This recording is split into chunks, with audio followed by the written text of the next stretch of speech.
This is a Squiz Kids podcast. Your fresh take on what's happening in the world around you.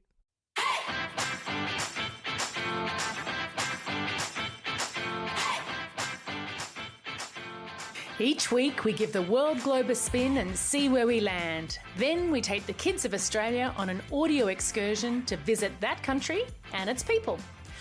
I'm Amanda Bowen, and today on Squiz The World we're visiting China. We're hearing a lot about China at the moment because the Australian government is navigating some tricky diplomatic waters with China, meaning that although there are things that both countries agree on, in some areas we have to agree to disagree.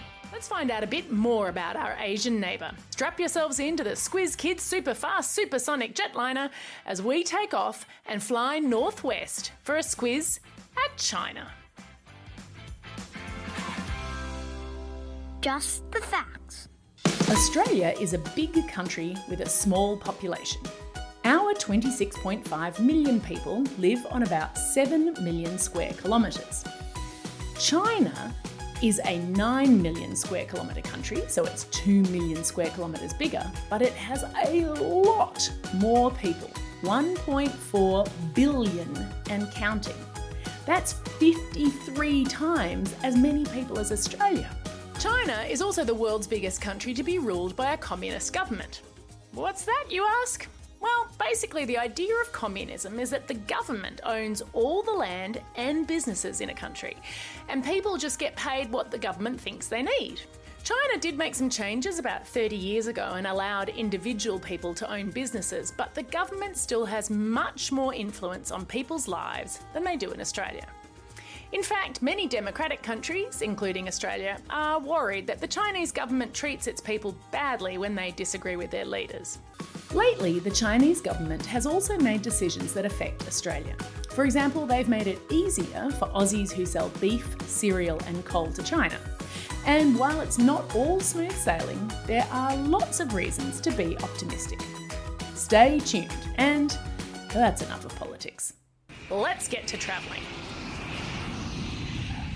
Every year, when there's no global pandemic, 10 million tourists visit just one tourist attraction in China. I think some of you have guessed it, it's the Great Wall, which actually is a series of walls that go over 20,000 kilometres. Some bits are over 2,000 years old, and apparently it took millions of soldiers, peasants, prisoners and animals to build it. Fun fact, at the beginning of construction, they used rice flour to stick the bricks together. A common myth is that the Great Wall of China is easily visible from space, but my friends over at NASA say you'd have to fly very low and know what you're looking for. I've popped their video in your episode notes to learn more.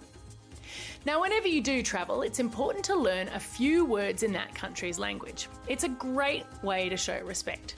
On top of that, there are more than 1 million people with Chinese heritage living in Australia, so we can give it a bit of practice when we Learn the lingo. In China, the official language is Mandarin Chinese, which is spoken by 70% of the population. There are other Chinese dialects like Cantonese and Hunanese. We've asked Squiz Kid Louis, who was born in China but now lives in Sydney, to teach us how to say hello in Mandarin. Ni hao. Go on, you give it a try. Ni hao. People are always really grateful when you just try to speak their language. They may even thank you for it. Hey, Louis, how do we say thank you? 谢谢.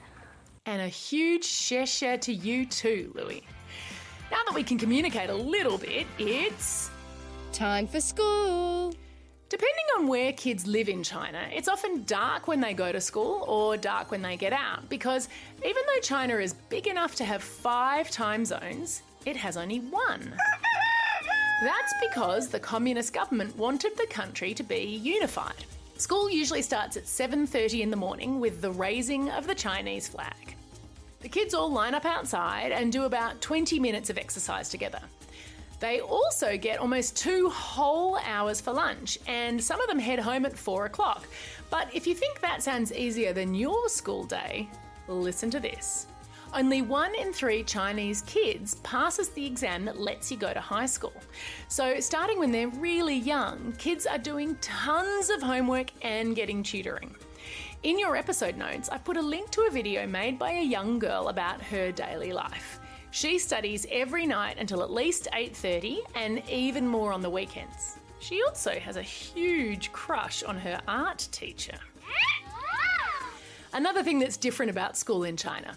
Monday is usually cleaning day, and students spend their whole recess cleaning walls, wiping desks, mopping the floors, and, yes, dealing with the toilets. Makes you even more grateful for the people cleaning your school, doesn't it?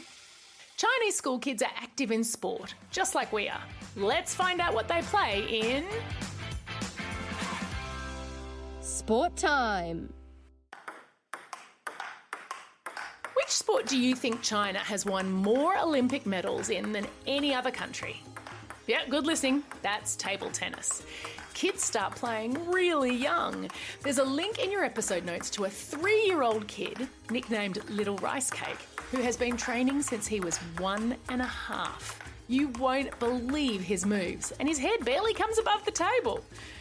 China also has many traditional sports. The favourite one I've read about is called Beiku Takbei, which has been played for over 1,000 years. It's a bit like hockey, but they use a knob of apricot root for the ball, which they hit with long wooden branches. And if they play at night, they set a felt-covered ball on fire so they can see it. I've popped a link in your episode notes to a guide on how to play. Phew! After all that athletic activity, I'm starving. I think it might be... dinner time. Most people in Australia have probably eaten Chinese food. There are Chinese restaurants in almost every town. One very old and very special dish is Peking duck. One book that's almost 700 years old has a recipe for it. Peking is the old name for the capital, Beijing. The duck is roasted in a wood fire oven, and the chef presents it to you whole before taking it to the kitchen and slicing it into about 120 thin segments of meat and skin. The slices are eaten with thin pancakes, green onions or shallots, plum sauce, and fresh cucumber. Now, not everyone has a wood fire oven at home, but there's a link in your episode notes to a shortcut version. Time for the quiz. This is the part of the podcast where you get to test how well you've been listening. Question number 1. What was once used to stick together blocks of stone on the Great Wall of China? Yep, that's right. Rice flour. Question number 2. What happens in many Chinese schools on Monday? That is correct. A whole lot of cleaning. And question number 3. What happens to the Beiku ball if the game is played at night? Yeah, it's set on fire. Yeah! That's all we have time for today. Thanks for staying curious about the world and joining me on this incredible trip to China. Now get out there and have a most excellent day. Over and